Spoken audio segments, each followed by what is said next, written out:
My father could have been a great comedian, but he didn't believe that was possible for him. So he made a conservative choice instead. He got a safe job as an accountant.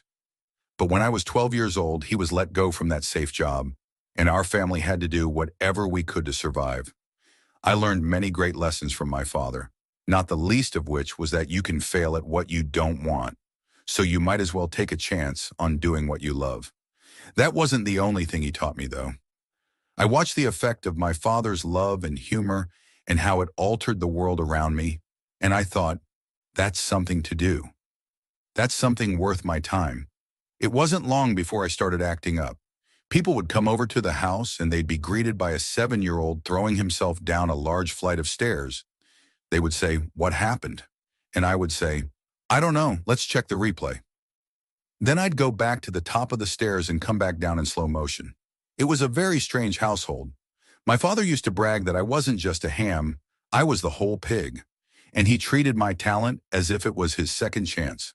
When I was about 28, after a decade as a professional comedian, I realized one night in LA that the purpose of my life had always been to free people from concern, just like my dad.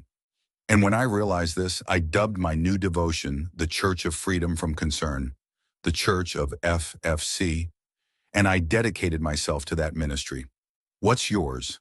How will you serve the world? What do they need that your talent can provide? That's all you have to figure out.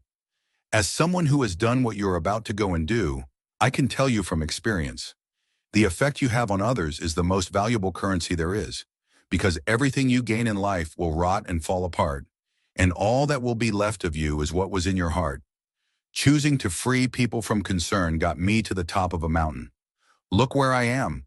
Look what I get to do everywhere I go. I have often said that I wish people could realize all their dreams of wealth and fame so that they could see that it's not where they're going to find their sense of completion. Like many of you, I was concerned about going out into the world and doing something bigger than myself until someone smarter than me made me realize that there is nothing bigger than myself. Because life doesn't happen to you, it happens for you. How do I know this? I don't. But I'm making a sound. And that's the important thing. That's what I'm here to do. Sometimes I think that's the only thing that's important. Just letting each other know we're here. Reminding each other that we're part of a larger self.